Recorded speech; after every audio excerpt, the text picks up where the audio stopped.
Live for week 3 in high humidity. Welcome to our show. Hey, going, Nanette. How's your week been?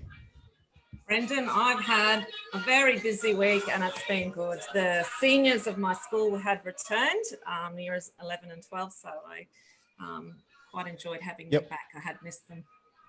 How was your week?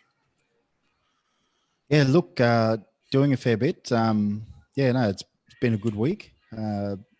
Obviously, still seeing the things come through for the COVID thing. So hopefully, I think some more relaxations, I think have already taken place. So yeah, No, I know. I got a few messages from people this morning. Some people were just sort of inquiring about, training groups in the parks and things like that. So, people are getting excited that there is some sense of normality coming back to us, particularly, in the north where we, really haven't had serious cases of COVID and certainly not in Townsville for some time. So I think, that's what people want to see, normality, and plenty of people are advocating for it. And slow and steady wins the race. But, I guess we do have to be careful in some respects, particularly I think yesterday or it was announced that there was an aged care nurse with it. She had contracted it in Brisbane, and has been working whilst infectious. So it'll be interesting, the contact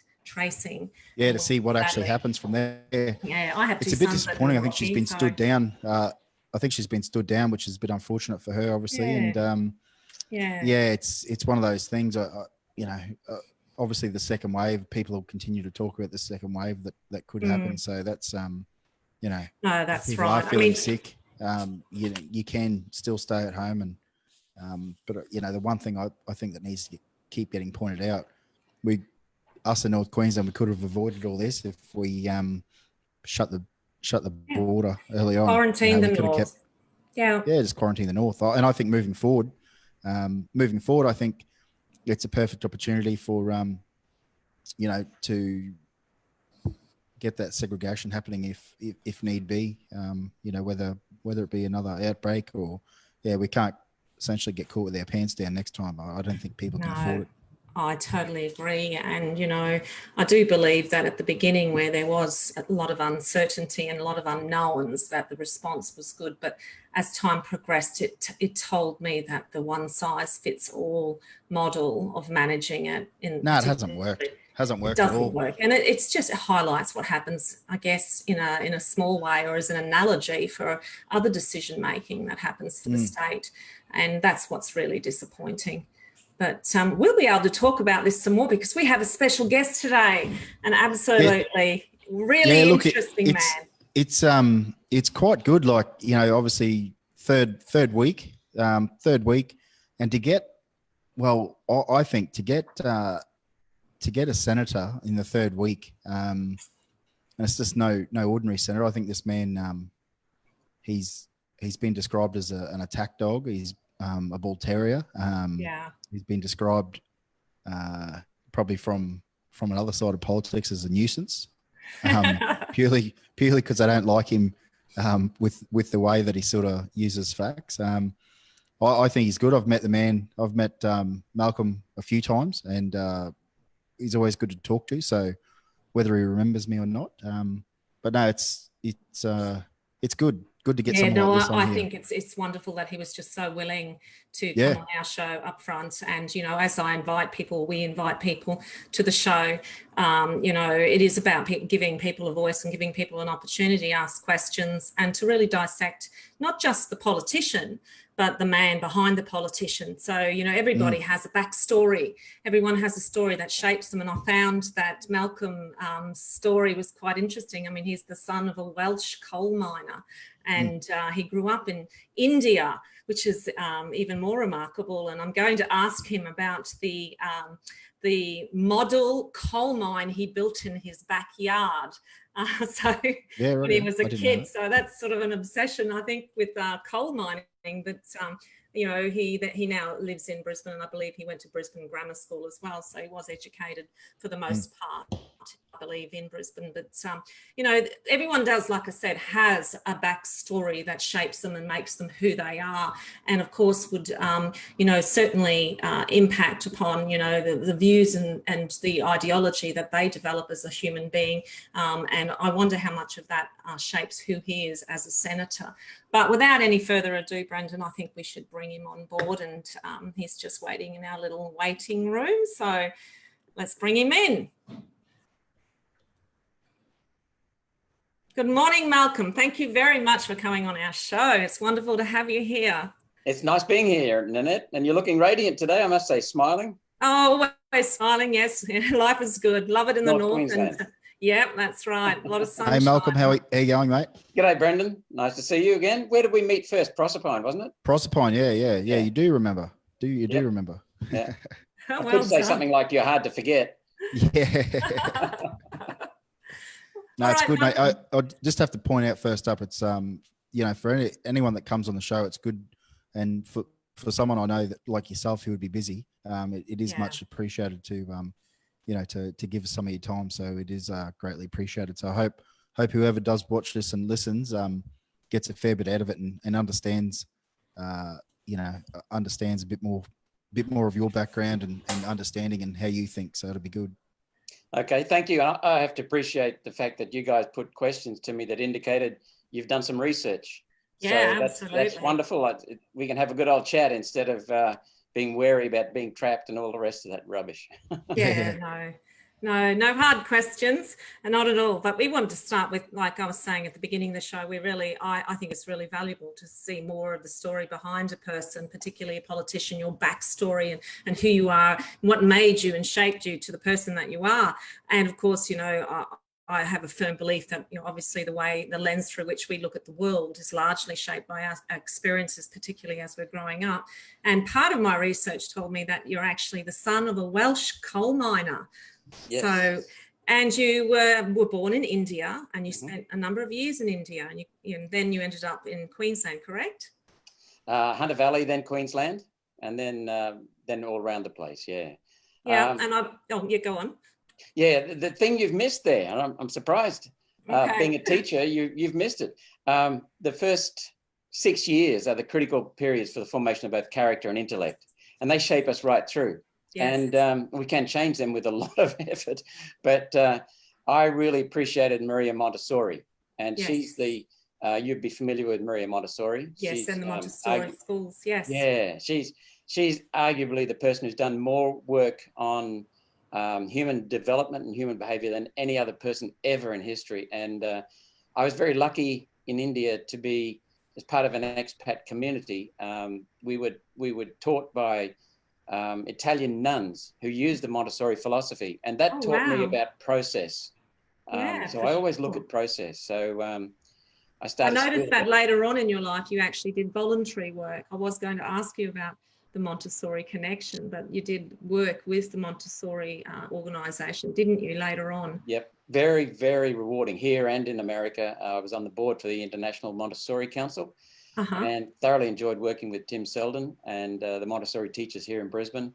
So it means a lot to me. But that's what grounded me, and I think what really shaped me, in addition, with my parents, my mother and father. They taught me the importance of being honest, and so it was a wonderful connection once Pauline and I got together, because she is so honest, and she appreciates honesty, and also James Ashby. You know, for all the lies that have been printed about him, he's definitely her second in charge. He's not running the show, that's for sure. No one runs it but Pauline. But he's honest and he's straight and he's very, very capable. So I've really enjoyed both of them together. I'm guessing a lot of people have said that. A lot of people have said that about James Ashby. They said he runs a good show. Like the way he's organised and all that. Though, you know, can you talk a bit more about that? Like, is the way he probably runs the behind the scenes, I guess you'd call it? Pauline makes all the key decisions. He knows he's number two. Well, he actually doesn't think that way. He just knows Pauline's number one. Yep. And he always defers to Pauline. If she has a different view and they can't sort it out, then she gets the way. But she's not a bossy sort of person. She's a wonderful person to work with, highly intelligent. People make fun of Pauline because she sometimes minces her words, but she is wonderful to work with. You know exactly where you stand. If you disagree with her, she welcomes it when you just stand up and say, Pauline, I don't agree with you. But she's a very good team player as well. She has to make many decisions on her own, but she brings people up to date. But James, your question, James is one of the most talented people I've ever met. He's totally honest. He is aware, because of what happened to him in Parliament, he is aware of just how dirty and dishonest the games can be down there. So he won't join them, but he will make sure he uses his integrity to stand away from them or really come in very hard when it needs to be done. He's highly talented. He's very good at graphic arts. He's very good at communications. He's got a political sense about him. Probably, to be completely open, Pauline's got an even better sense of political nous than James, but James is pretty good. So, and the other thing I like about James is, you know, mate, he can be sitting, we can make a video somewhere. He'll jump into the back, say, here, can you drive for a little while, please? And always say please and thank you. He'll jump in the back, he'll render the video, he'll have it uploaded within minutes. And if he asks for something, and he might say, you know, pass me the USB stick in the front, please, Malcolm, and I'll pass it to him. Always says thank you. It doesn't matter who he's talking to. He's so well-mannered, polite, and respectful. A really decent person. So, and the reason you're saying that is you're saying in politics you don't see a lot of that, or? You got it. But the reason I'm saying it is that I've always valued that, the honesty and integrity. I've always valued it. Means a lot to me. And it's so refreshing after what everyone's been through over the recent years, and how I got into politics to be together with people like Pauline and James. Okay. All right. Well, let's just take it back to you again a bit more. So were you a boarder at Brisbane Grammar School? Yes, I was a boarder. I was a captain of the boarding school in my final year. And, oh, wow. Okay. Yeah. And my parents moved around a lot, so I didn't know where I was going home to sometimes. But I've really enjoyed the boarding school. And I guess that would have been largely different to the Montessori sort of education you had, and perhaps in places somewhat a bit of a conflict. But you went on to study, went on to do an engineering degree. Is that correct? Yeah. That's correct. I got an honours engineering degree in mining engineering. Yeah. And I never really wanted to be an engineer, but it was a way into the mining industry because my dad was in the mines, and as a 10-year-old boy, I'd be taken underground. It was probably against the law. But, you know, and I could just tell the camaraderie underground. People who work in an open cut coal mine don't understand. But when you're underground, you're working in a small team of 6 to 10 people. You're making all the decisions. You're relying on each other, especially in pillar extraction, which is not used that much these days. Can be quite dangerous. So there's a very, very strong bond. And I love the teamwork. Yeah. I always try to work as a team. If I'm leading a team, always try and consult and listen. And the early stages of being in a process at Montessori, the process thinking helps me as a manager, because as a mine manager, you know, a lot of people would say, I have 500 people working for me. Well, I think that's crap. I think that as a manager, you're working for the people, because the mine manager or the general manager or the executive doesn't get any coal out. He or she can influence getting coal, but it's the miners who do the job.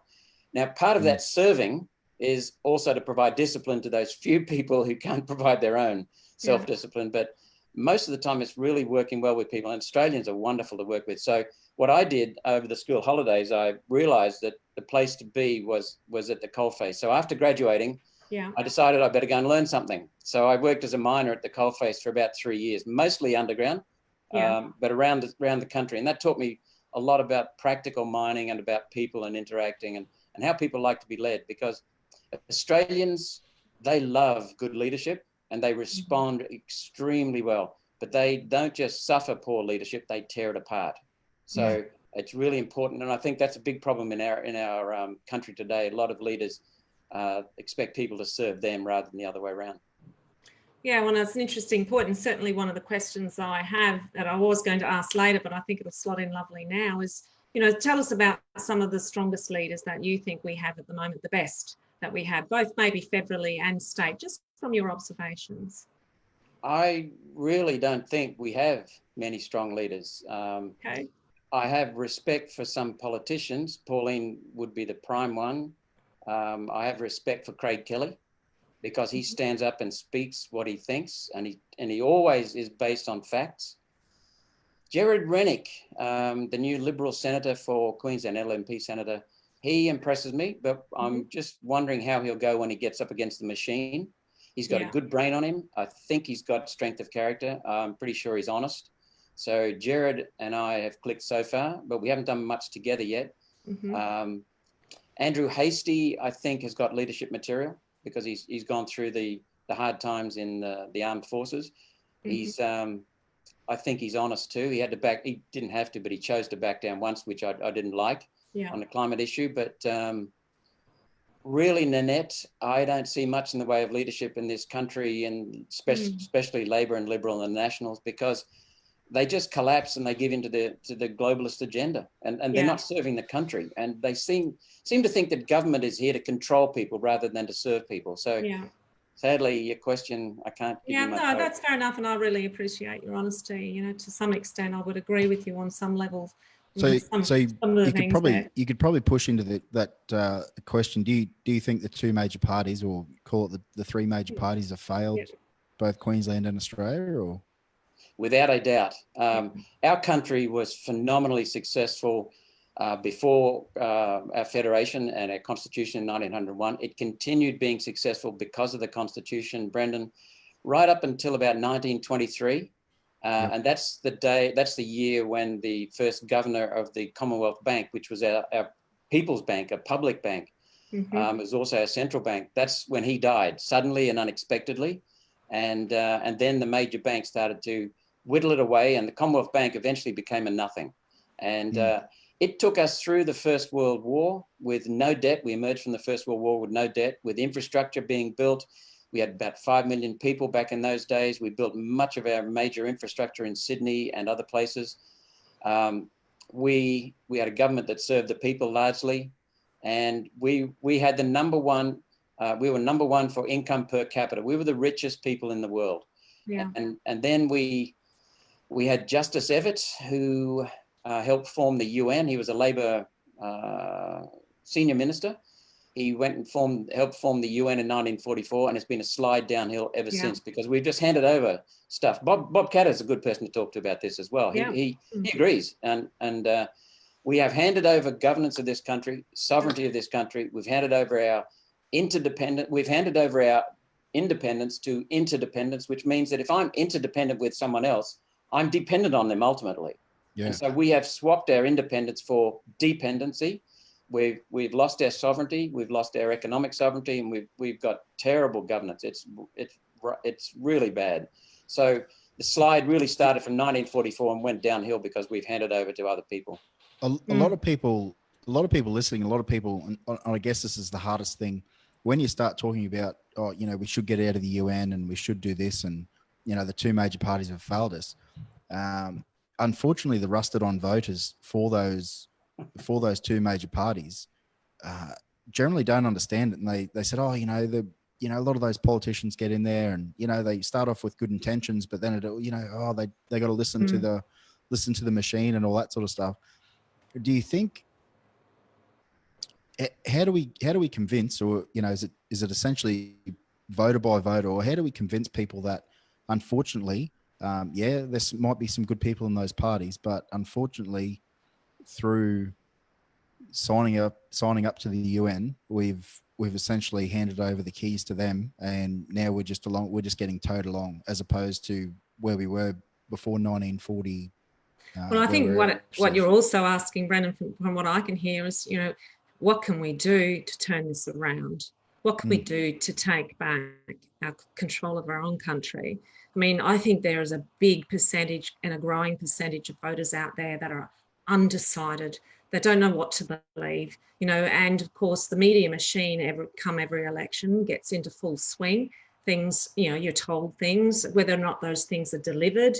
You see at the end of that cycle that often they're not delivered. You see the same messages each election, just designed in a different way. But how do we turn this around? How do we stop making it about, the populist ideas elections about that and making them more real. What do we do to turn all this around? I mean, I know there's a bigger picture, but you need to start at grassroots level. What do we do, Malcolm? Well, in 1990, I organized a leadership symposium in the University of Chicago. And I invited, just off my own bat, prominent leaders from around the world. And we got several. One of them was the senior executive of Honda, which is a company that I won't go into its remarkable progress, but I believe it's one of the very best in the world. And it's exceptionally well managed. It's got its flaws, but it is really I respect it enormously. And it does things based on solid data.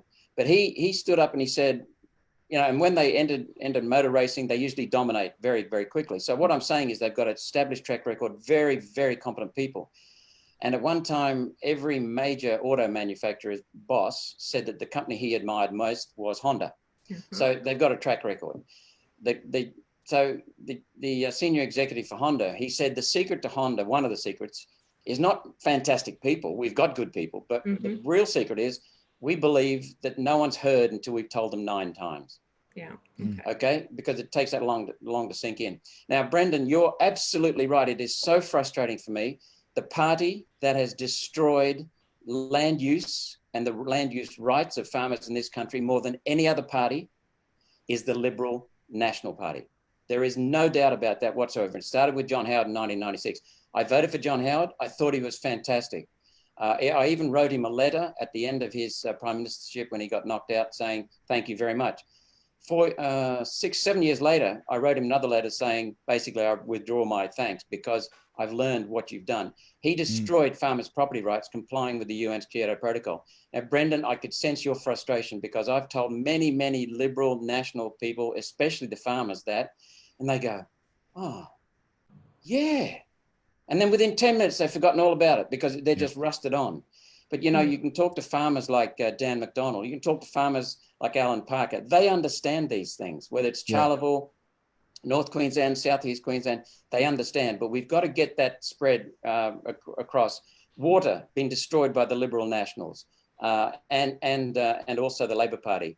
And the we've also got energy problems, all done due to UN. So we've got to bring it back to the voter and tell him and her how the Liberal Nationals and Labor has affected them. But there's something else, Brendan, and that is that John Howard, Peter Beattie worked with each other at their state and federal level to make sure that optional preferential voting was removed so they get compulsory preferential voting in, which means that ultimately votes end up going to Labor or Liberal. Yeah. And that has really made it difficult. But now what we're seeing is we've got Katters with 3 people in the state.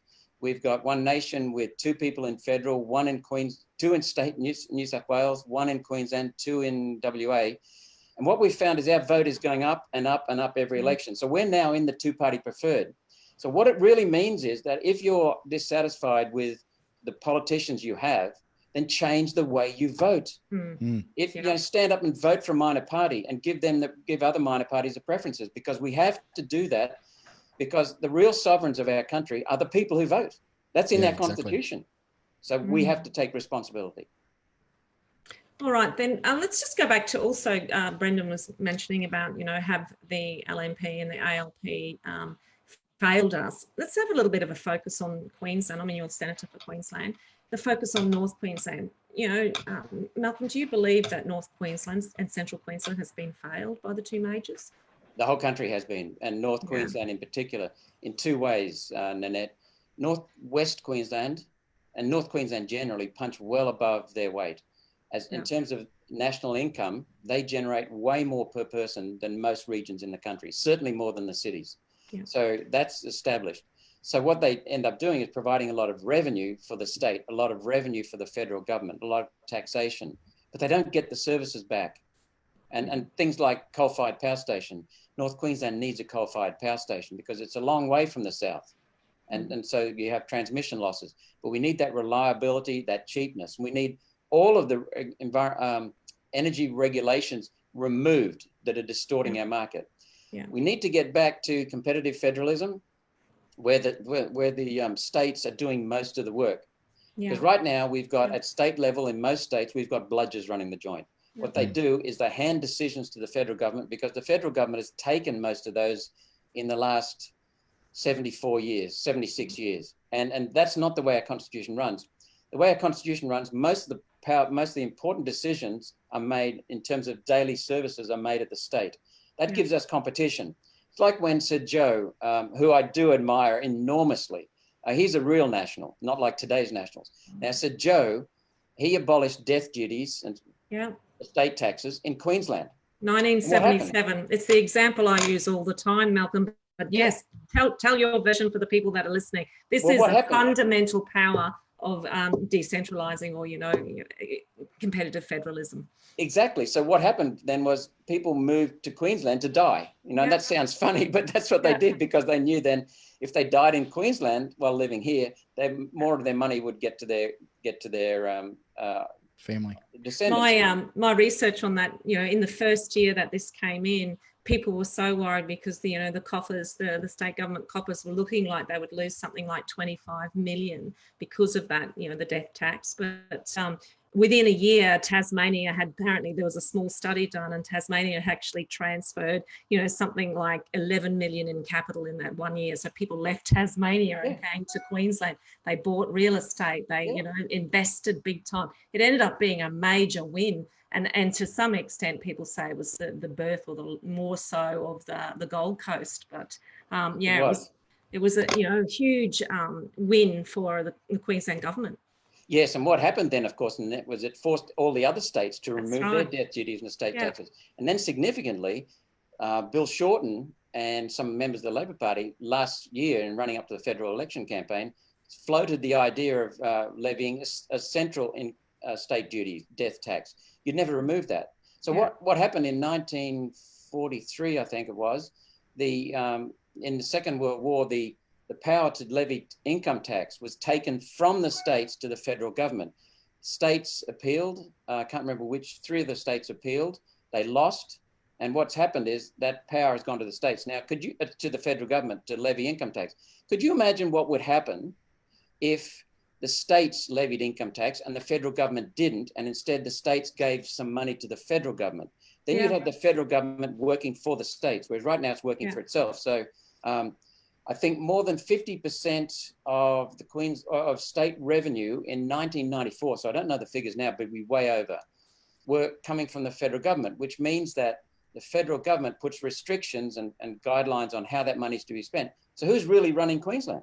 Yeah, that's exactly right. So on that note, with competitive federalism, what about your position on the creation of a 7th state of Australia? Do you think that would be something that, is an idea? Well, is obviously in our constitution the opportunity to create something for this to move forward, but what's your position? I know that Pauline Hanson One Nation as a party don't necessarily support the idea of the 7th state, North Queensland, but what's your position? Well, I'm opposed to it. I'm always very clear on what I think. It might affect your audience because they're mainly North Queensland. I'm opposed to it, and I'll tell you why. I'll tell you why I'm opposed to it. When we come at the real core problem here is the neglect of the North by Brisbane, the neglect of the North by Canberra, correct? Yes. Right. So you're getting ripped off. A lot of your wealth that you're generating in the North is being ripped off and distributed down in the southeast of Queensland and all over Australia by the federal government. That's the core problem. Now, think about what would happen if you were a state on your own. You would have about 5 seats representing you in the House of Representatives. Yeah. At the moment, you've got about 23 representing you overall from Queensland. 23. 17, I think it is. You've got. No, you've actually got 30 seats, but you've got 17 of them LNP who are not social, 23, social, who are not socialist. So you're going to get more of a shake than letting the Labor Party is being destroyed from within. That's just a fact. It no longer represents the workers. It no longer represents Australia. Its immigration policies, energy policies, land use theft, water policies are anti-Australian. So what we've got to do is make sure that Queensland has a say, and you're not going to get that by getting the Labor Party socialists in power all the time. So we've got to protect against that. Now, what we've also got to do is move the Liberals back to protecting the country and protecting the states. They've abandoned that. The Labor Party has chased the UN, and the Liberals are now chasing the Labor Party. So we've got basically socialists running the joint. What we've got to do is make Queensland strong again, and we do it 2 ways.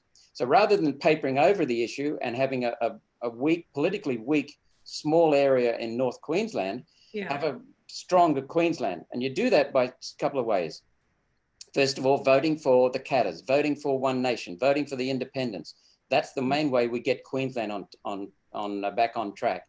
And also getting a second house in Queensland. That's what we want to do. Get a second house in Queensland. You see that reform is needed. And Then you'll get accountability. But until that comes, we need to have more power within the small parties, because they will focus on the issues. That a small party is much more responsive to the people's issues. So if you want people to do what the people want, vote for One Nation, vote for Katters, vote for the smaller parties. That's what we've got to do, and put accountability back into Brisbane. So one of the arguments is that the minor parties can't form government. And, you know, when you look at that, for example, in state, 93 seats in government, 73 of them are within a 250-kilometre radius of the Brisbane CBD. The rest, 20, are, you know, the rest of Queensland, and only 17 in central North Queensland.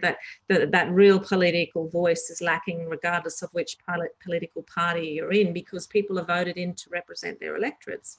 So they're obviously going to fight for their electorates first. So, you know, the having the upper house, or, you know, the second house, as you call it, you know, definitely would be a way of, you know, having checks and balances are in place, because they're not at the moment. But in addition to that, the creation of another state, particularly CQ, NQ, coming together, would mean more senators. Now, what do you think about that? You know, more. You know, there's a lot of power being a senator. You make some big decisions, you guys. So, given the way we have such centralised government, and it's not decentralised to the way it was originally intended, would it not be better to have more senators? Well, that sounds good in theory. Yeah. And the Senate does work as a house of review. The only reason it works as a house of review is because it is based upon, its election is based upon proportional representation. So you've got more of a chance of getting minor parties into the Senate. And the key to the Senate is the fact that Labor and Liberal need the crossbenchers to vote with them to get anything up. Yeah. Okay. So it makes it more powerful.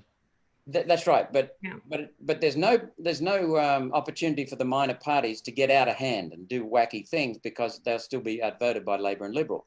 Yeah. But that was in the day. It's weakened somewhat now, Brendan, because what we now have is we don't have Queensland senators. We have Liberal senators who were voted in Queensland. We have Labor senators who were voted in Queensland. So they still work as a party.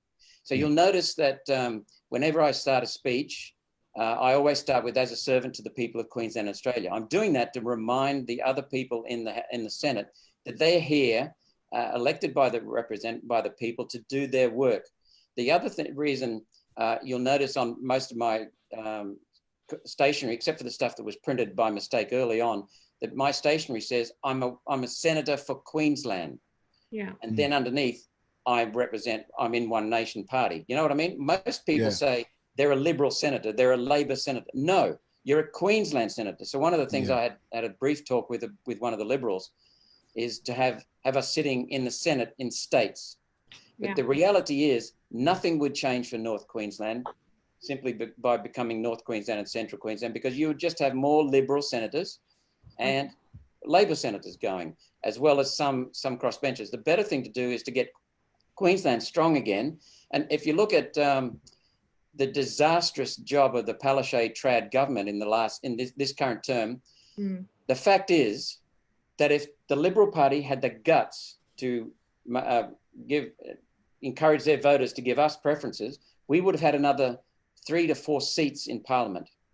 And the Liberal Party, if they'd done that, more of our voters would have preferenced the Liberal Party, and they would have got more, another 3 people in state Parliament.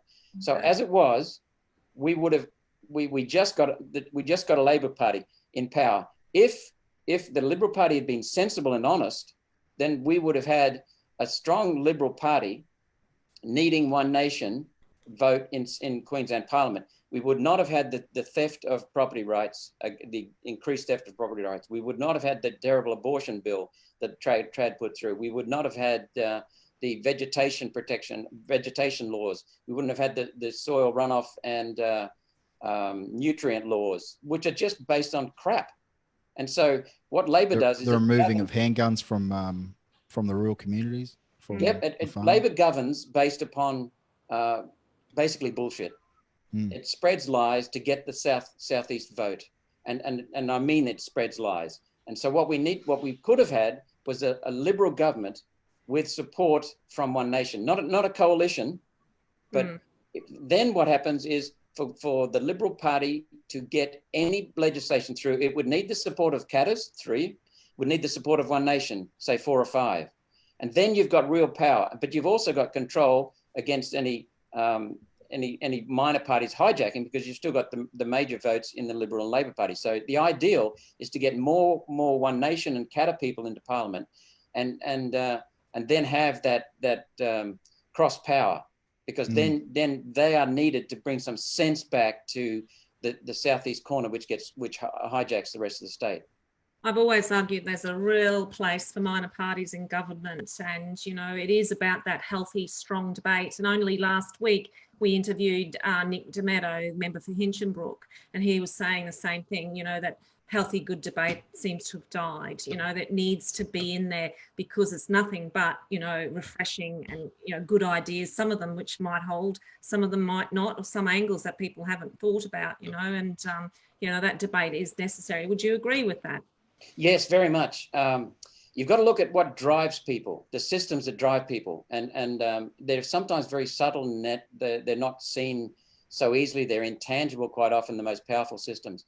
So the system that drives Labor and Liberal and National representatives in Parliament is pre-selection. Yeah. Okay, and that means doing the right thing by the party power brokers. Yeah, and that then means they're beholden to them. So they're working for the party power brokers. And I think most people know that. Yeah. So it's I have a question that's dropped in by one of our viewers. It's just on the stream. How do you feel about the new party, North Queensland First? Do you know much about them? What do you think? No, I don't know much about them. But coming back to that, the minor parties, the system that drives minor parties is, we know that our votes depend upon us doing a good job, because it's easy to knock us out, because the Liberal Party has more money than we do. The Labor Party has so much money, thanks to the unions, that we have to rely upon services. And that's why Steve Andrew, for example, is doing a fabulous job in Mirani. And he will continue to do, because he is just such he is a servant. He works for the people. He connects with the people. He listens to them. There's a fantastic reputation he has in his Mirani seat already. So we have to serve. So our bosses are the people. Our bosses are the voters. Whether the Liberal, National, and the Labor Party, the bosses are their funders. And so we won't get people in Parliament working for the people until we get more minor parties in. Yeah. Okay. I think Stephen Andrews, he does a terrific job. Good to talk to. And he's a real people's person. He's actually a supporter of the creation of the 7th state too. So well, we don't mind that. Because well, that's good. That's healthy. Yeah, and that's the thing. Like, it's quite interesting. Minor parties, they tend to have disagreements, but it's all right. Like, it's like, that's all right. You can have that opinion, and you're not crucified for it. Yet in the major parties, they get kicked, and get allowances taken off them, and you often hear about people being muzzled by their party. Yeah, muzzled, and that really is worrying, isn't it? Particularly if they do have the much needed philosophy, which I think we all should have. If anyone is in a position where they're representing others, is that you are the voice for the people that you represent, and to be muzzled by others from another faction of your party or another part of the state or country is really wrong. Yeah, and if you look at the Facebook figures, for example, Pauline's about 3rd or 4th in terms of number of followers, but we don't worry about that. And she's got a fantastic following. But the thing is, if you look at engagement, it is streets in front of anyone, way out in front. If you look at my following, my supporters number about 1/5 of Pauline. So, but it's still big by Australian standards. Yeah. And our engagement is sometimes up there with Pauline. Why? Because people know that we will actually listen, and we get out into the bush, we get out into the streets in the city, and we listen to people. And so the Liberal and Labor people, they don't bother listening, because what's the point? If you tell something to them, they can't push it through their party because the power brokers are controlling them. And that's what's got to change in this country. We've got to have more minor parties so that we can exert what the people are saying on the will of Parliament. Yeah. Just on that, like you talk about muzzling people. Two questions here. Was it interesting to see when Matt Canavan backed Barnaby in that spill, when he went back to the I guess the backbench? Was it interesting to see him sort of come out and be a bit more vocal? And my second question is, do you think in the current climate with the China, with George Christensen having to go at China so aggressively, do you think it'll get to a point where they'll muzzle him, tell him to pull his head in, or do you think they'll just let him keep going? Good I enjoyed talking with George. He's got lots of colourful stories. He seems to be a decent bloke to me. Yeah, he's good. I get on with him. Genuine conservative. He is colourful at times. Of the creation of a seventh state as well. Just thought I'd add that. Yeah, they have tried to muzzle George, and he's been put under a fair bit of pressure publicly, as you're probably aware. And that didn't come from the Labor Party; it came from internally. Yeah, the Liberal National Party. I think George is the sort of person who will keep speaking out. Now, Matt Canavan's a very interesting person. He was the chief of staff of Senator Barnaby Joyce when Barnaby was a Queensland senator. Barnaby was by far the most colourful, outspoken speaker against this climate crap, which is based on rubbish. It's nonsense. He knew it. Then he went down to the House of Representatives in New England, and his place in the Senate was taken by Matt Canavan. And then they both got into the cabinet, and their lips were sealed. And Matt even made a speech in the House of in the Senate saying that carbon dioxide from human activity does affect climate. Well, it's complete crap. And one day I held Matt accountable on the Senate just by sitting next to him in a division and said, "Come on, mate, in that speech, that's rubbish. Where's your evidence?" And he just slid away from me. Yeah. All right. He went quiet. I know he's a skeptic. And then One Nation has always been strong on supporting coal, supporting the coal industry, supporting coal miners, supporting cheap coal-fired power. And the Nationals realised that voters were abandoning them and coming to us. So all of a sudden, Matt came out and supported the coal industry. And now Matt, and then he got knocked out of the cabinet, and now he's supporting the coal industry more. But he has actually spoken in favour of stopping the coal industry with these policies that throttle the coal industry. Now, the reality is that Matt is in a difficult spot. I know that he believes in this climate stuff is nonsense, but he's got to vote with people like Trent Zimmerman, who's a lefty within the Liberal Party in North Sydney, and so their policies, as Bronwyn Bishop, a former Conservative Liberal, pointed out recently, are socialist. She said under Malcolm Turnbull, they're socialist.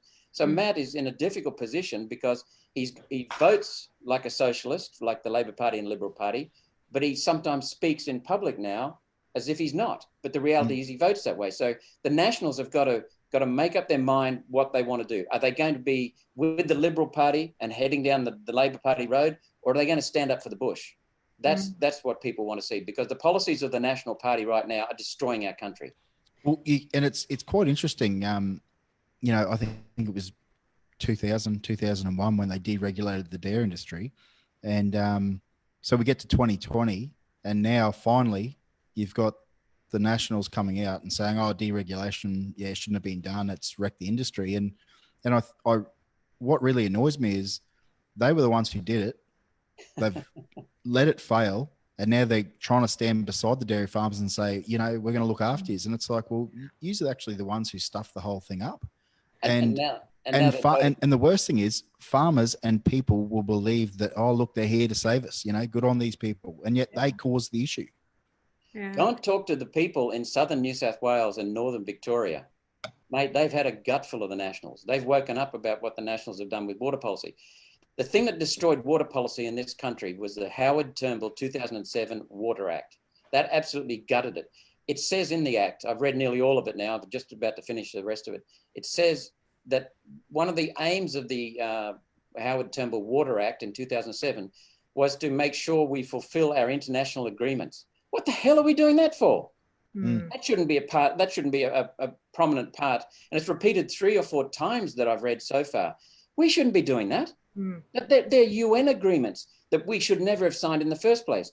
Howard signed them, Fraser signed them, Whitlam signed them, Keating signed them, Abbott signed them, Turnbull ratified them. This has been a sellout of our country. And, you know, we can then talk about that on a big scale, but we can also say that's what guts Queensland's power prices. And when you raise power prices, they've doubled in the last 10 years. When you raise power prices, mate, you export jobs to China, which is burning out coal cheaply because they can do it efficiently. So we're exporting jobs. We're making prices higher for Queenslanders. We're making production from Queensland higher in terms of cost. So affordability in Queensland for mums and dads is destroyed.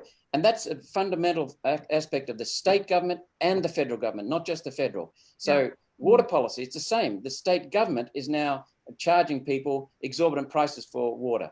And they can get away with it. We've got farmers now. Dan McDonald, for example, talks in Charleville. He talks about every aspect, every input to his business is now controlled by a regulation or a bureaucrat. That's nationalized farming. That's socialism. And so, and that's the thing. People wanted deregulated. They deregulated the price structure, but then regulated the input structure and just drove the prices up. And people can't see that. They said, oh, you know, how good's deregulation? Yeah, no, it sounds good, and it was sold to everyone. It was going to be unbelievable, but we get so far down the road, and all of a sudden, all your input costs are through the roof. And now that the free markets, you know, you've got like, again, I'm not against the free markets, but they've stuffed both ends and essentially haven't allowed the farmers to prosper at all. And in a place like the Burdekin where I am, we've had some high sugar prices in 2016, 2017, but it's just so volatile. And to me, it's just stupid. You know, we've allowed multinationals to come in and run roughshod across all our farmers. And, you know, there's a lot of people who will sit there and say, oh, you know, that's just the free market. We've got to do it. And then when you actually see who they align themselves with, you see that they're just classic LNP supporters. And for me, it gets disappointing because you think, well, those decisions that are made, it might be from a party thing, but it's not for a community thing. Like, you know, the decisions that are made don't help our community. And so why would you back a political group that doesn't want to see the prosperity in the community? You know, I can't understand that. I can't fathom it. And that's why it's always good to see. Well, one of our viewers has asked us on the topic of water again. One of our viewers has said, let's talk a bit about Murray-Darling water issue. Now, you know, the Murray-Darling drains about 1/7 of Australia's land mass. You know, it's one of the largest and most significant agricultural areas in Australia. I think another study was released yesterday, and, you know, I don't know about you, Malcolm, but what is the real problem in the basin? I mean, you know, there's talk about, you know, some irrigators were given subsidies and they drew more water than that was allowed, up to 28% more water, and corporate farmers were benefiting, and it's just a complete mess. So would love your viewpoint on it. I'll certainly answer that because it's one I'm hungry to get into. Can I come back to Brendan's first, please? Yeah, sure. If you don't mind. Because Brendan, when I listened to him, he was smack on target, and he kept using the word free. Now, you know, free trade these days is not free trade. Our free trade agreements are saddled with thousands of pages of regulation. Thousands. That's not free trade. That's regulated trade in favour of the globalists. And who pays? Mums and dads in Queensland, farmers in Queensland. That's who pays. But the other thing, Brendan, you know, I used to think that everything the government touched is bad. Therefore, we should put everything in private enterprise hands. I've realized, and I'm a very strong supporter of the work of Ludwig von Mises from the Austrian School of Economics and Friedrich Hayek. I'm a libertarian at heart, and so is Pauline. She doesn't have any labels. She just does what's right. But you know what I mean? We're libertarians at heart. So we're very strong supporters of free initiative, personal enterprise, people getting out to form their business, people then employing people. Now, government kills that. But in a large country like Australia, where we have a small population, 25 million, but a land mass that's nearly as big as the 48 states of America, we can't have several different power companies offering electricity to your door. We can't have several different water companies offering water to your door, because you can't duplicate the generation. You can't duplicate the infrastructure for power lines and for water pipes. Too large, yeah. Yeah, so what you've got to do then is you've got to realize in a state as large as Queensland with only 5 million people, then what you've got to do is realize that those are essential services. I mean, water, for goodness sake, it's as essential as air. You can't have electricity, an essential service these days. It's no longer a luxury, it's an essential commodity. You can't have that in private hands because they're monopolies. So you've got to have it in the state government's hands. Now, that's where our founding fathers really hit the nail on the head, because they set up a competitive federalism. And I keep raising this, and I'll raise it all the time. Yeah. Rebuilding the federation by a liberal premier in Western Australia in 1994, who documents how the states have been destroyed and how the UN has done it through the Liberal Labor parties. Now, what we have then is, if you had one state, each state in charge of its own power and distribution, generation, distribution, and selling, then it would compete with the other states. Yeah. And if you get one state that wrecks its energy sector, then people move away and out of that state, as is happening in South Australia. Yeah. We have been told by John Howard, by Kevin Rudd, Julia Gillard, Malcolm Turnbull, that we have a national energy market. That is crap. It is a national energy racket. It's not a market. It's a bureaucracy-controlled racket that favors the powerful. And so what we need to do is get back to the states in water, get back to the states in energy, and we need to make sure the states look after. Now, so I just wanted to say that we are not free. We're controlled by globalists, exactly as you said, Brendan. Now, coming back to the Murray-Darling Basin, about 80% of New South Wales area is covered by the Murray-Darling Basin. Yeah. And that means essentially that the Murray-Darling Basin, which is a federal initiative, has enormous control over that. Now, it's true that the water is released according to the state government, but it has enormous federal government influence. The real problem in the Murray-Darling Basin is the transfer of wealth from family farmers to global corporations. That is the real problem. What John Howard did by stealing farmers' property rights through his government in 1996, he did a deal first with Borbidge, who was National Party Premier, and then in 2 years after that, in 1998, he did a deal with Beattie. He did a deal. His government did a deal with Bob Carr in New South Wales. And what they agreed to do was to comply with the UN's Kyoto Protocol. That meant the shutting down of carbon dioxide production, factories and power stations. Howard knew that that was not possible. So to comply with Kyoto, he said we would comply with Kyoto. He realized there's another way of doing that, and that was to stop the clearing of land, because he said his government put an argument to the UN that by stopping the clearing of land, it would enable the absorption of carbon dioxide so we can happily go along industrially. But if you stop the farmers clearing land, that's an invasion of their property rights. They have the right to use that land as they want. It was enshrined. Now, if he did that as a federal government, he would have to pay compensation under Section 51, Clause 31. Yeah, that's right. If he went through the states, which is what he did, no compensation. And Bob Carr was laughing, gloating, saying that he helped John Howard steal the property rights so that he would avoid compensation so that he could comply with the UN's Kyoto Protocol. That is it. That's the source of our problems with land use. So what he did was he took the rights to use the land off the farmers. And then what the Water Act did in 2007 was it introduced water trading, but it introduced not between farmers who can use the water, but people could come in from foreign corporations and buy up water trading rights. So then we had people without land owning water. Then we had the federal government owning 28% of the water entitlement. When you take 28% of your water entitlement out of the market, it does that to the prices. It just shoots them through the roof. Then you get another 5% to 10% in the hands of speculators. Then they start playing games to release water at the worst times or the best times for them. And so you've got enormous driving up of the price. Then family farmers get gutted and they can't get water. They then sell up. Who buys their land?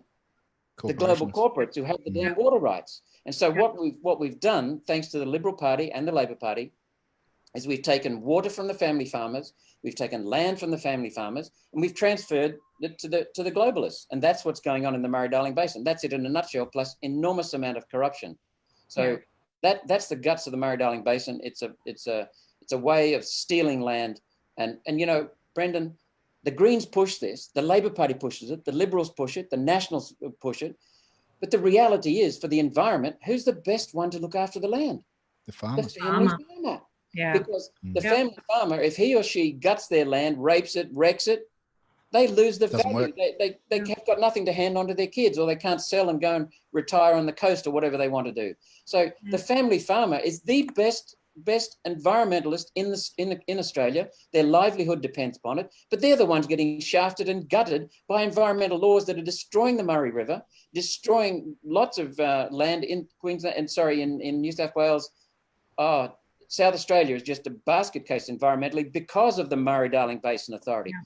If you want, I can go into the lies in that, but that is just terrible what's going on there. It's being stolen from Queensland, stolen from New South Wales, stolen from Victorian farmers, and destroying our country.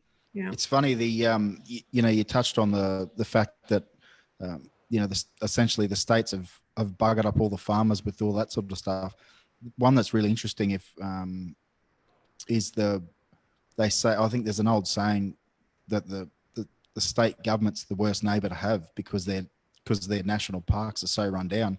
And the one that I'm sort of going to push to is the Lantana in Queensland. I was talking to a guy who was quite knowledgeable on it, and I won't run the facts and figures, but what he said.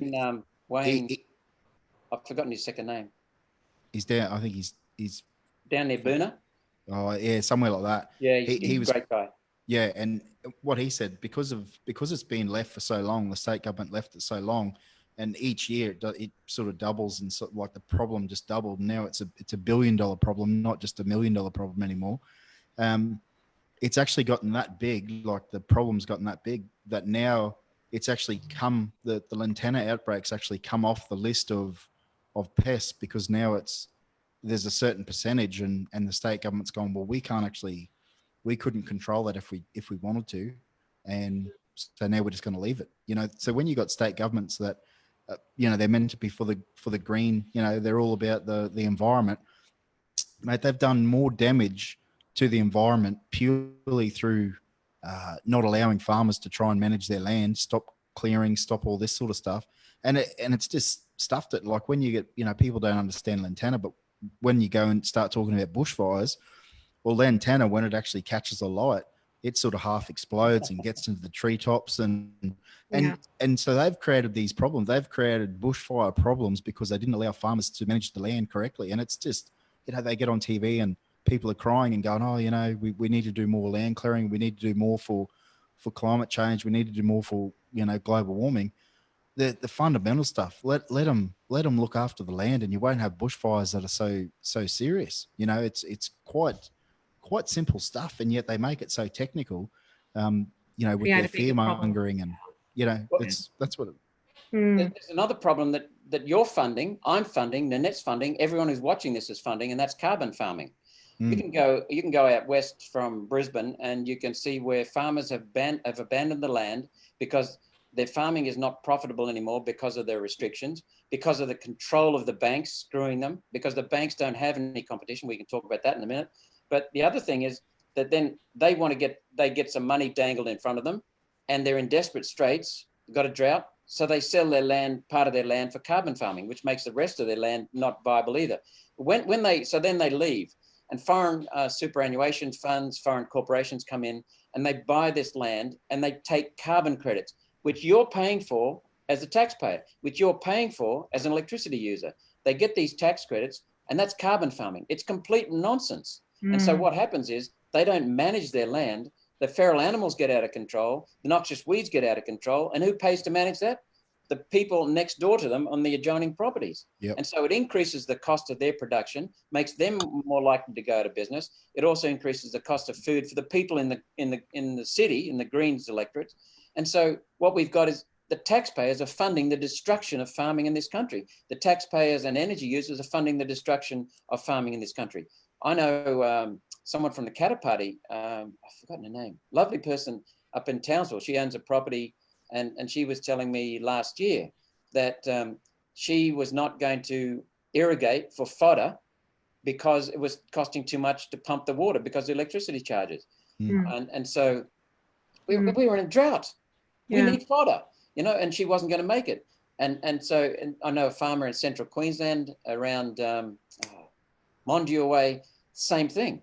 Water prices too high, electricity prices too high, couldn't pump to irrigate. I know a farmer down south in Queensland, same deal. We're in a bloody great drought.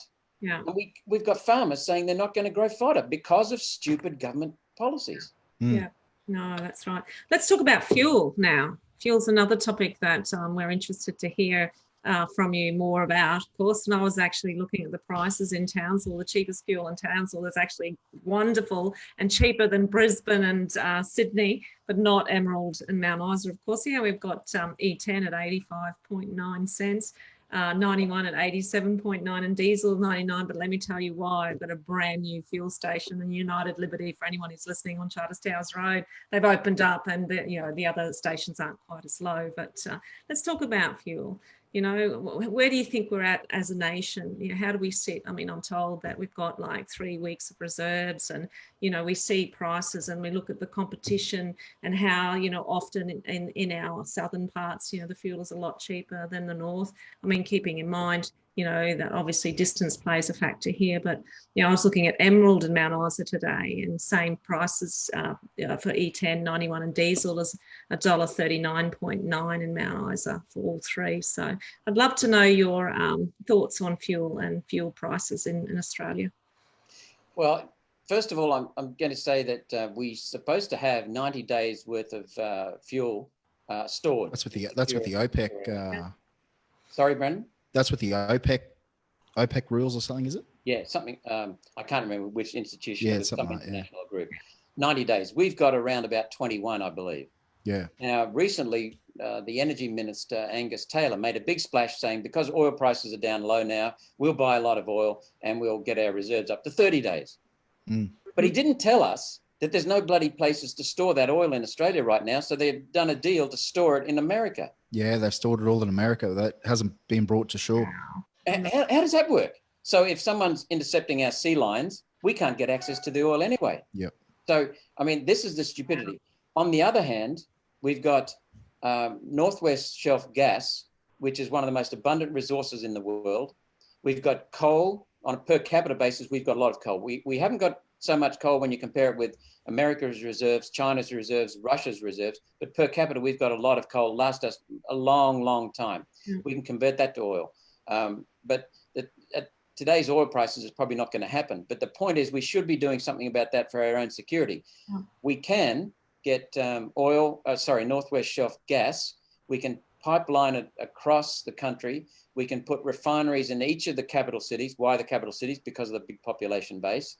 And then you can have refineries in each of those places for converting gas to liquid fuels, diesel and petrol. We can do that. Instead, what we've got is Northwest Shelf gas producers, largely foreign owned, including Chevron, which is one of the major players and the #1 evader of tax around the world. If they pay bugger all tax, they send their gas to places like China, to Japan, and the Japanese levy import duty on our gas, and they make $3 billion out of our gas per year. We make hardly anything. We talk about hundreds of millions of dollars, and we should be getting many billions of dollars. We're not getting that. So there are several things there. And then the other thing is that the Menzies government in 1953 introduced the taxation laws that made for double taxing, preventing double taxing. And that gave the multinationals hands off so far as company tax is concerned. They don't pay company tax, most of them.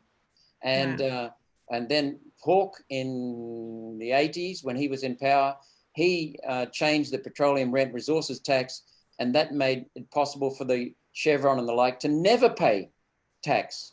So what we need to do is see, none of these solutions are easy. We need to change our tax system so that the foreign companies can't fiddle the books with transfer pricing and get their income down to zero, or just plain avoid it because they're a foreign company. We need to get what do you call it, unit taxation or volume taxation. So you tax them according to how much they produce. So you have a meter at which they do have a meter at the wellhead, and then you get them to report that, and we tax them so much on that. So we've got to fix our tax system.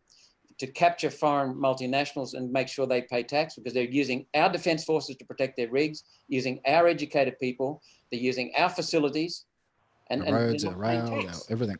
Getting a good deal. And so we've got to look after our own country, which I think there is an agreement that foreign companies have to from Northwest Shelf have to put 15% onto the land. They don't do that because they use offshore processing now. So we have to get some of that gas. It's our bloody gas. Yeah. And we should get that gas, pipe it across the country, make our own fuel. I think the deal that was done with, I think we sell it for 6 cents. Is it 6 cents?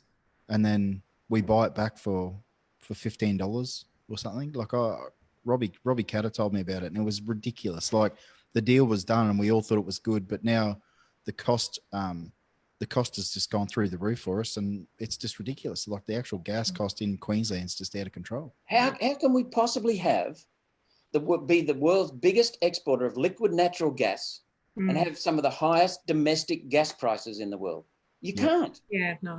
So that tells you the regulations are stuffed and over-regulated. How can we be one of the world's largest exporters of coal? We're now second largest, no longer largest. We have the world's best coal, the cleanest coal. Yeah. How come we can export that to China so they have cheap electricity, but because of the regulations and the renewable energy nonsense in this country, we've got the highest electricity costs in the world. And what we're doing, we're actually... where do you stop on this thing? You know, Kilcoy, it's so frustrating because Kilcoy, not far from Brisbane, farmers are threatened with losing their land to a massive solar farm.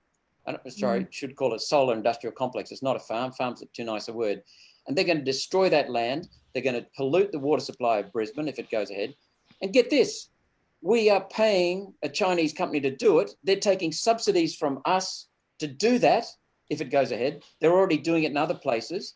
And so we're paying we're giving the Chinese cheap, efficient coal, and we're paying them to subsidizing them to erect wind turbines that have been built in their country and exported here. Solar panels have been built in their country and exported here. And we're paying them subsidies to help them erect it. And in those subsidies, we raise our electricity price. So what we're doing is we're destroying our productive capacity and our economic resilience, furthering the goals of China. And this is going on with the complicity of the state Labor government and the Liberal national federal government. That is what's going on in this country. We've got to stop it because electricity prices in Queensland are high, that we should be, we've got the best coal in the world. We should have the cheapest electricity in the world. You would think we once upon a time did. Like, I don't know if many people who were watching understand it, but when it was regulated, and correct me if I'm wrong when I go through this, but pretty well, my understanding of it was that power was cost plus CPI. So whatever it cost to produce plus CPI, and we got our coal for free off whoever was mining it. So just say BHP was mining it. Part of the deal was that you give Queensland enough coal for us to run our power stations for free. Like it's, part of the deal. And so it was cost plus CPI. So I think it was the average cost was about 600 and something bucks a year for power. They deregulated it in 2001, I think it was. It hung around that same price for another 2 years and then just shot up. So I think the average price is up around the $2,400 now. So, it's tripled 4 times. Ludicrous anyway. Any logical thinking person can see there's something seriously wrong.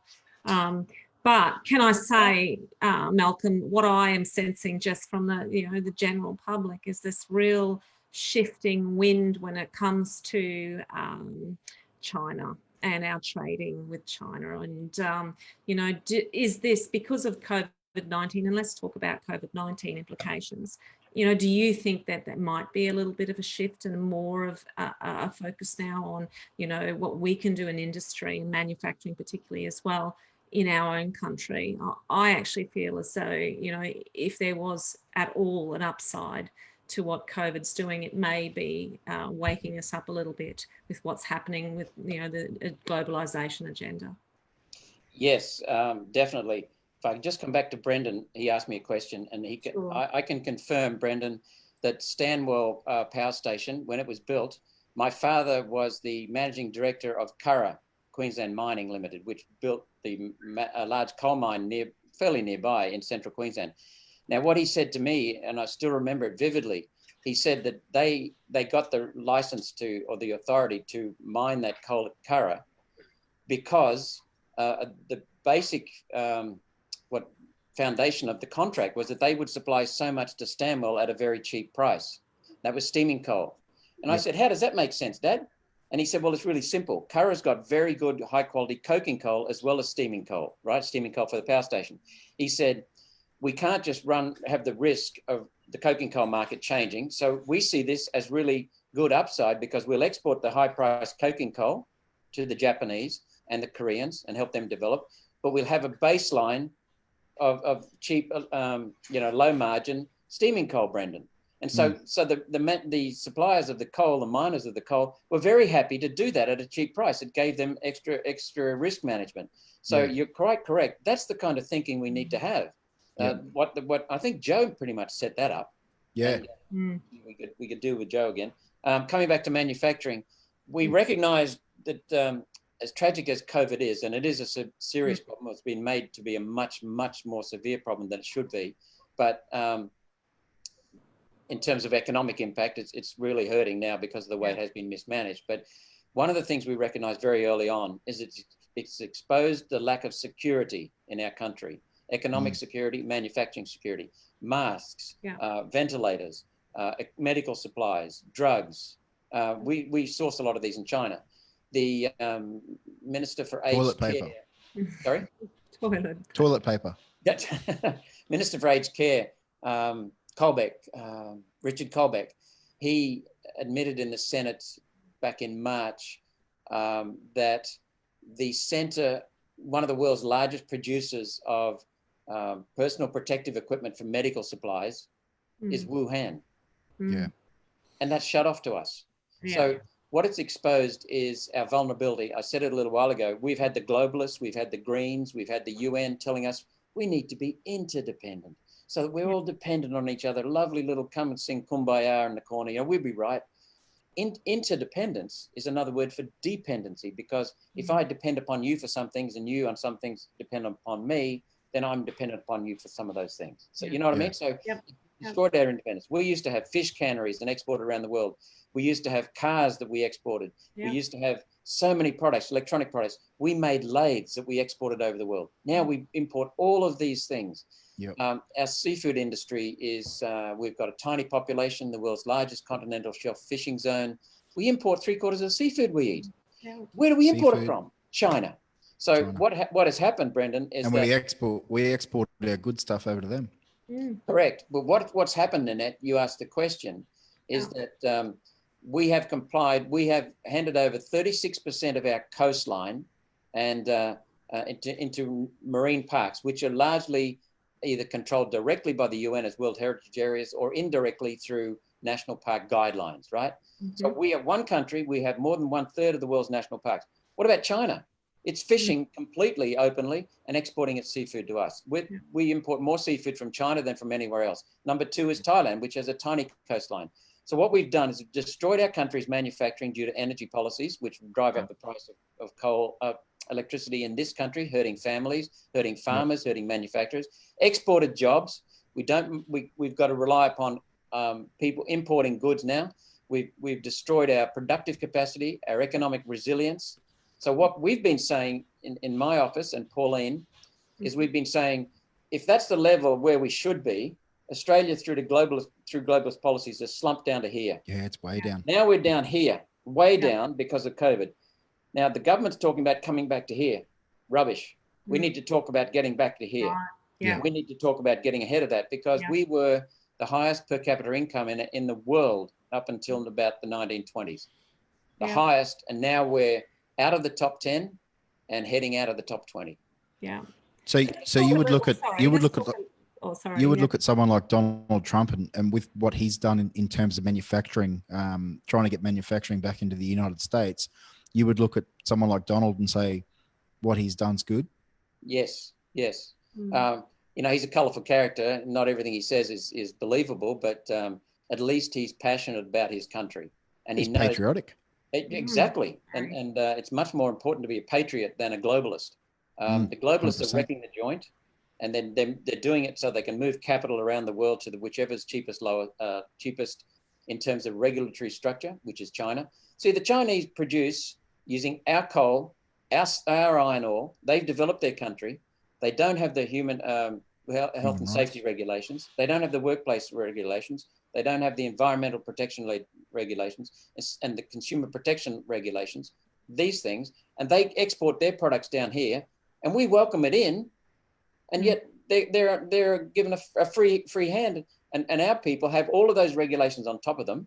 So I'm not saying gut those regulations. I'm saying get rid of many of the regulations, but you've got to have some basic regulations, but then make sure either China complies with them or get them to pay a compensation or levy some protection on them, because we can't just be free traders. We've got to be fair traders. Yeah. Yep. Yeah. 100%. Talking a bit more about COVID-19 and management or mismanagement, I've heard you speak on a podcast recently stating that Taiwan and South Korea really lead the way in the management of COVID-19 in their countries. Would you be able to, for our listeners, elaborate on why you believe both those countries have done a better job? Yeah, it's really simple. It is extremely simple. When we had our first one-day sitting during the COVID crisis, it was on Monday, March 23rd.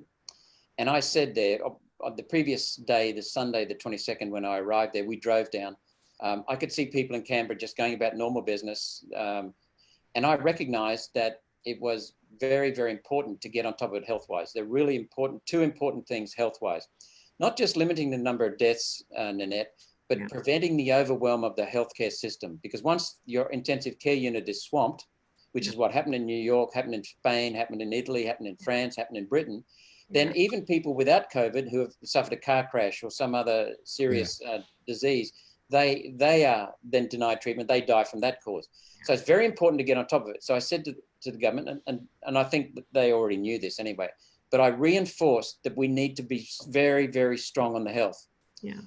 Then I said the second thing, and we need to put that ahead of the economy. Yeah. And there's a really important thing here. What our country did, and many Western countries, is say we've got to balance health and economy. No, number one responsibility of the government is health and safety. Got to get on top of that. Now, what Taiwan did, and what South Korea did, and what Singapore initially did, and what Hong Kong has done, is they focused on health. Yeah. They got that so much under control that they then were able to just isolate the sick, isolate the vulnerable, and the rest get back to work. And so Taiwan has hardly missed a beat. It has hardly missed a beat economically. But here's the thing. They've got a similar population size to us. They've got 24 million. We've got 25. Theirs is a much more densely populated population, so easier to spread disease. Yep. They're closer to China. They have either directly or indirectly much more contact with China, mainland Chinese coming in and out. They have contact with other Asian countries that have high transmission of the COVID virus from China, and so they were much more vulnerable. Yeah.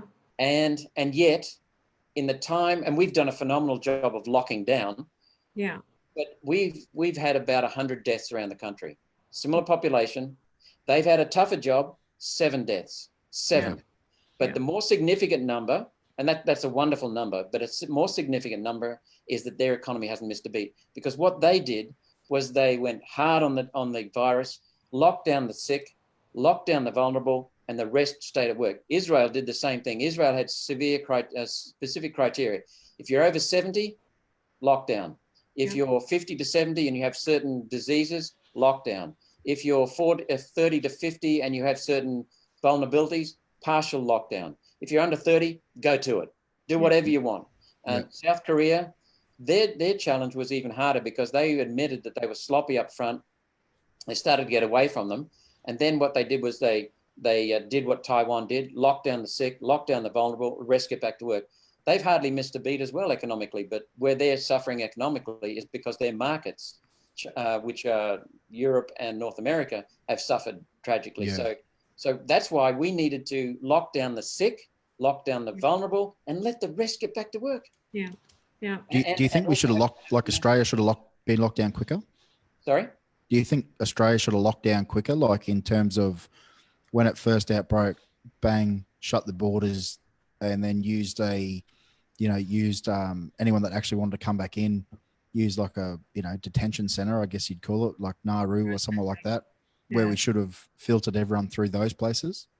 Well, I'm not going to say should have in the sense that you're talking about, because I believe in being fair in the Senate. And I said on the March 23rd in the single day sitting, and again on Wednesday, the 8th of April in a single day sitting, there's no manual to this, Brendan. Yeah. So I'm going to give the government a fair room to move. But so I'm not going to criticize them for that, because Taiwan's secret was they did lock down very quickly. Yeah. They locked down in mainland China extremely quickly. So yes, they should have, but I'm not saying that that's a negative to the government, because you're not blaming them. Yeah. Where I can say I hold the government accountable is that they didn't watch what was happening in Taiwan, South Korea, Hong Kong. Instead, they looked only to Britain. And they based their models of what will happen with the spread in this country on the models from Britain, in particular the Imperial College. And in particular, that is based upon the work of Neil Ferguson. Now, Neil Ferguson's work is known around the world to be way out. He forecast problems with swine flu, with bird flu, with foot and mouth disease, and another one. That he forecast millions of deaths, and they had hundreds, like 200. So what we've done in this country, and I mentioned this in my speech and also in my letters to the Prime Minister, I've written in 2 letters, of saying, what are you doing to look elsewhere? What are you doing to have a second group, apart from your current advisors on health, a second group, say a blue team, that always challenges the red team? Because that's what we need. What we've had, Brendan, in this country is we just blindly follow the UN, the World Health Organization, and the UN on climate, which is complete crap. They've misled us, lied to us. The World Health Organization is equally complicit as China with the coronavirus, because the World Health Organization said in January, nothing to worry about here, no human-to-human transmission, all go away, she's right. And then in 2 months later, in March, when we were starting to cop it, they said, yeah, we should have jumped on this 2 months ago. The World Health Organization from the UN, it's just lying, corrupt, bumbling, incompetent. And China is the same. They have, well, in terms of being corrupt, because they locked down word of that. They suppressed wording of the coronavirus getting out. So that meant foreign countries had a less of a chance to get on top of it. So China and the World Health Organization are complicit. China and the UN climate mob are complicit. China and the UN trade are complicit. So on many, many things. And we've got to bring back our country to looking at several pieces of data and making decisions based on data, not on bullshit. Yeah. Okay. Just on the COVID stuff, did you download the app? No, and I won't be downloading it. Yeah. The reason I didn't is that I don't trust government. John Howard came into power and he said we would have a 2% renewable energy target. And Ron Boswell, I can remember talking to him. I met him once and he said, I think we've done the wrong thing. That's to his credit. You don't see politicians admitting errors, but he did. Now, it is now 14%, the renewable energy target. And John Howard is saying, it's terrible, I don't want it, I only brought it in at 2%. The reality is that he brought it in, Rudd turbocharged it, Gillard turbocharged it, Turnbull wanted to increase it. The Liberals' policy on renewable energy target is now 28%, double what it is now. It's already destroying our electricity. Labor is 4 times at 50%. The Greens are insane at 100%. So what I'm saying is, even if the COVID app was fine, I wouldn't download it, because who knows what the next government will do to it. The reality on the COVID app is we've got one of our staff is a fabulous person technically, he understands the IT. He's connected with a lot of IT people. He said his initial verdict on the COVID app was, it's good, but the storage is problematic, real problem. And then the government fixed the storage 2 days ago on Thursday when we passed the bill on privacy, which separated the necessary things in the access to the data from the data storage. So that was good. But we've since learned that people can trace your mobile phone and know then where you are. So not just the government. So in other words, it's not as secure as we thought. So I won't be downloading it at all. Yeah. No, I haven't downloaded it. but I haven't been traveling around much either. So, and we're in North Queensland where there's been very little cases. So at this stage, call me whatever. No. I don't think it's Why are you guys necessary in locked North down? Queensland. Yeah, why are you guys locked down? Yeah, that's right. Yeah, why are we locked down? If you left business to be responsible for it, just like they are in Taiwan and South Korea, then you walk in on Monday morning, they take your temperature, and if your temperature is hot, they say, over here, mate, and they take you then do a coronavirus test. If you're positive on the coronavirus, you get isolated. If you're negative, you get given a note saying she's got a hot temperature, but she's not got corona, go to work, and you carry that note with you until your temperature's down. These are the kinds of things. That's one of the things that's exposed too. The government doesn't trust people in this country. I mean, they haven't shown us the data behind their plans. They haven't shown the data behind their modeling. They've hidden that. They've always been talking about what has happened, not will happen. Yeah. What will happen. And a real leader, a really strong leader says, here's the data. I trust you. You can understand why we're doing it. And he or she will also say, this is where we're going and here's why we're going. They're not doing that. The first few weeks, all we heard from the Prime Minister was 6 months hibernation, 6 months hibernation, 6 months hibernation. That builds despair, not hope. And then he's always talked about what they've done, not what they're going to do. Now, we've got a bit of a roadmap, but you'll notice with the roadmaps at both state level and federal level, there's no specific criteria as to when they relax. So they've got complete control over what they want to do. And that's not the way Australians work. We should be trusted more with making our own decisions about some of these things. If you've got it, isolate it. If you're sick and vulnerable, isolate it. The rest of you, get on with it and manage it properly. Yeah, that's right. And I think I take a view with the COVID app is that, at the moment, particularly in central North Queensland, I don't see this massive sense of urgency with contact tracing, because we seem to be doing a pretty good job, wouldn't you agree, in Queensland generally with contact tracing? So it tells me that the health department is pretty good in that regard, but I do question what's happening in some other states and whether or not that same sort of level of efficiency with contact tracing is as good. And maybe this is sort of a bigger response to everyone download it just in case the states can't sort themselves out, just in case it gets bigger or it's a bigger problem. But to me the sense of urgency for it is not there. I mean, it would be somewhat different if we were seeing hundreds die, or tens die every day, particularly in the north as well, where we've got no cases at all for quite a long time here, and certainly in the far northwest, and etc. So yeah, I don't see the sense of urgency for it in Queensland necessarily. I don't either, but it has to be disciplined, because the COVID virus is a problem. It's a real threat if it's not managed. But I think there should be more responsibility given to the people to manage it. There should be more testing, put it on employers to test, and then people, if they have the disease, isolate, and keep the vulnerable isolated all the time. Until it passes. But, absolutely, totally agree. What's your thoughts? That's the problem. What's your thoughts on the country? Sorry, I was going to say, what's your thoughts on the flu shot with the no jab, no play, like in the NRL that they're pushing? Do you no jab, no like, is job that too? No job, no what? No job, no jab, no job. Yeah.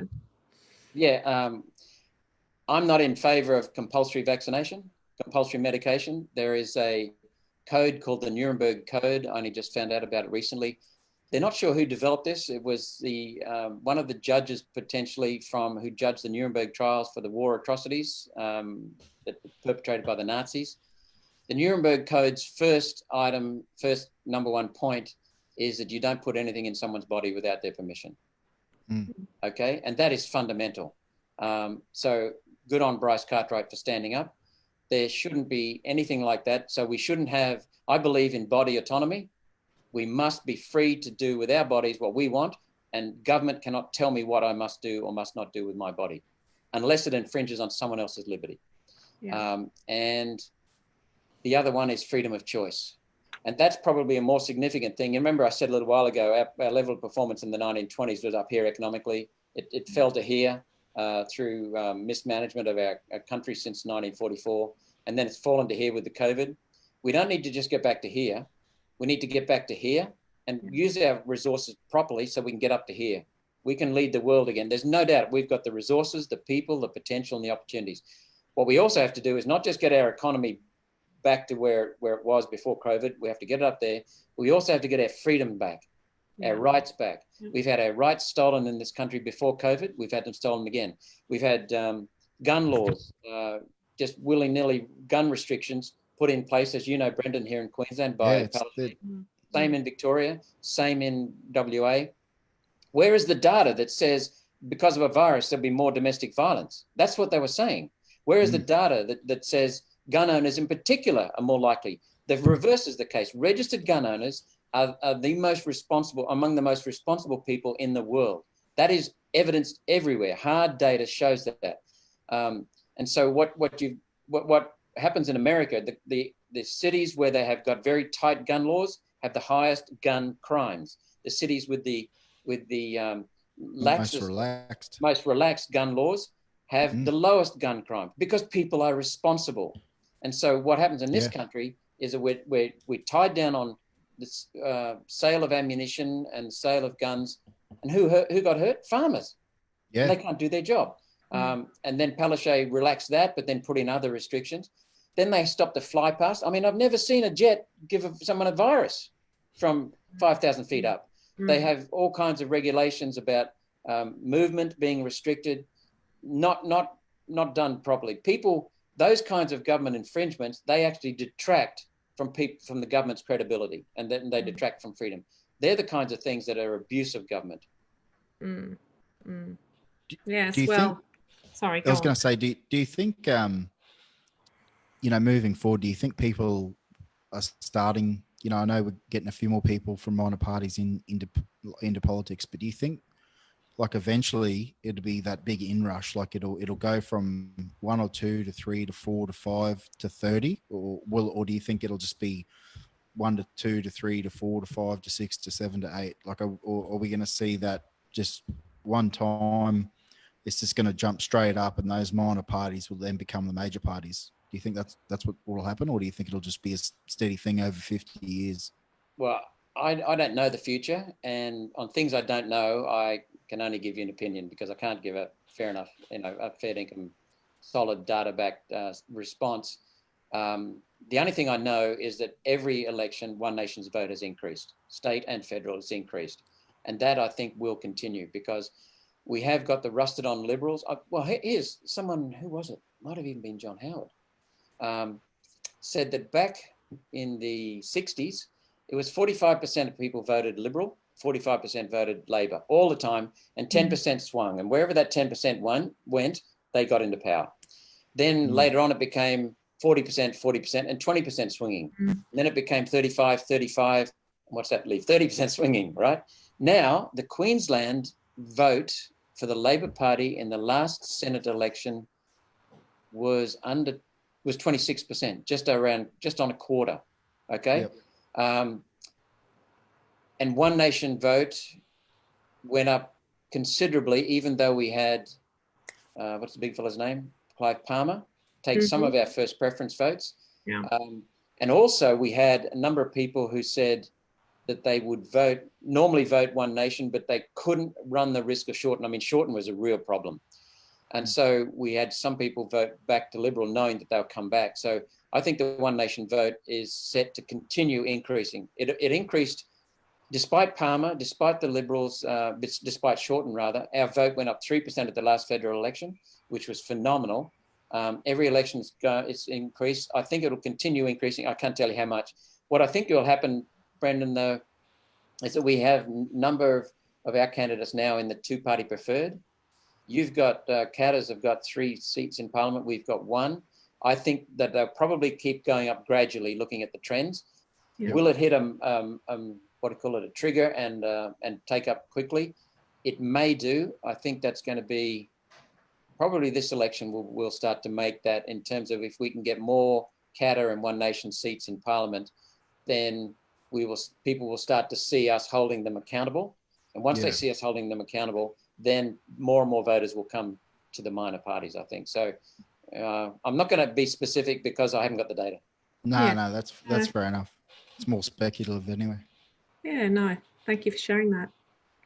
All right. Well, I think we've almost come to the end of our interview. We've been going for an hour and a half, so that's wonderful. I'm sure a lot of the people watching this and who will watch it later in the week will be quite thankful for your insights and for what you've shared and how open and honest you've been. I've quite enjoyed listening to you and listening to your wisdom. So thank you very much, Malcolm. But before we leave, is there anything you would like to say to viewers in the North Central North Queensland who might actually be watching this show? Yes, Australia's, first of all, I want to thank you and Brendan, Nanette, because you've been very engaging. You've made it easy, not a gift, if you know what I mean, easy, but yeah, nice to just have a conversation with two sensible, rational people, not lefty lunatic journalists. So that's wonderful. I can tell you Queenslanders, which makes it even better. The message I would leave with people is that Australia has enormous, wonderful people, enormous resources. Just about every resource we can think about is in Australia: climate, soil, water. We've got opportunities. We've got enormous potential. What gives us a problem is that we've broken away from Australian values, Australian Constitution. Yeah. The Constitution is still there. It hasn't been corrupted, but it's been bypassed. We've got to get back to our Constitution, get back to basics, get back to reality to bring back Australia. And we have to really bring back our state. That's where we need to focus on enormously. Our state, I would say, yeah, without a doubt, has the most potential of all. When you look at it, I can see the map behind you, Brendan. It's starting to bring tears to my eyes. When you look at the north, above Cairns, and you look at Cairns down to Mackay, and then you look at the coalfields, you look at the gas resources we've got agricultural resources, water resources, we have got mineral resources, energy resources. We're dripping in it, aren't we? We're untapped. We're untapped. Untapped. Yeah, and you know, Queensland is more than 4 times the area of California. Yeah. California is largely desert, largely forest. It's got a heavily populated areas. It's largely mountain. So there's not that much land left for agriculture. But you go to our supermarket, you'll find grapes from California, special dates from California. You'll find beef from California. You'll find wine from California. And California has done it because they were free. They're no longer free. They run like socialists. But the point I'm getting to is water made California. Vision made California. And it's not a fancy vision that is a dreamland. It's a vision that's based on the basics: energy, water, land use. Just the fundamentals. And governments that serve the people. That's the critical thing. We've got to get governments to serve the people. So everyone, my last message is realise our state's potential on October 31 when we go to the Queensland ballot box. All right. Thank you very much. Good message. Fantastic. So on that note, we'll say goodbye, Malcolm, and hopefully sometime down the track you might join us again, maybe during the full-on flight campaign period for the state election. We'd love to hear from you and anybody else from your party, and all the best, Malcolm. So thank you again. Thank you very much, Brendan. Thanks, Nanette. Cheers. Thanks, Malcolm. Bye. Much appreciated, mate. All right. Wow. Yeah, so it was good. A good insight into Malcolm's point of view. It's he's got, like I said before the thing, he does rustle some feathers in the Senate, and it's quite funny. He holds them to task. When he's asking the questions, and they don't answer. It's quite funny. He gets up and says, "Well, you didn't answer that question. Can you please tell me this?" And even his performance in the Senate estimates is always quite good to watch. It's absolutely. Yeah, it's like he said, he's quite. He just works. He works systematically, so he just works on a process. And a lot of people, when you do work on a process, it's hard to get away from someone that just is asking a simple question, and when they don't deliver it, he goes back to them and says, what is the answer there? So. Yeah, and I mean, my original point at the beginning of the show was, a person's background does shape the lens through which they look at the world, and it's quite ironic that he also made a connection to his early years and to how he, fundamentally operates and views the world. So, that's part of what our show's about. That when we do bring people here, particularly our politicians and our leaders on this show, I think it's really powerful to have a look at who they were and where they came from. So yeah, for sure. Yeah, definitely. All right. So Thank you very much. I think we might end this show now, Brendan, because we've been going. It's a nice long one. Luckily, we only had one guest today. Yeah. That's what I said. I thought we'd need a bit of time talking one-on-one with Malcolm. So yeah, that was good. We're certainly growing in terms of viewers. More and more people are watching. Yeah, no, the viewership's thank you good. very It's much, going viewers. up. Yeah, and certainly feel free to share this to people who you think might be interested. And also, don't hesitate. Message us if you'd like to share a point of view, or if you think we should interview somebody, or you would like to see somebody interviewed on our show. Yeah, send us some suggestions, and we'll see what we can do. But we hope to get relevant and interesting people every week. It'd be good to try and get Alan Jones before he retires. Yeah. We'll have a go at that, can't we? I think it'd be a hard one to get on the show, but I think he's still doing Sky at night. Yeah, so, I think he's still doing so he's still not totally out of action. But no. Radio. He's just probably going to give away the 2:30 starts, which I don't blame him. Yeah, no, absolutely. No, we should see if we can try and get him. Yeah. You never know your luck in a big city. Yeah, you'd be surprised. Yeah. All right, Brendan, you have a great day. And no worries, Annette. Thanks a lot. And thank you, viewers. See you next week. Yeah, thanks a lot. And see you later. Okay, I'll just put out a little tune on and see how we go.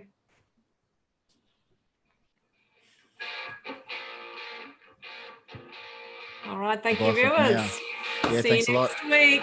See you later. Bye, everybody.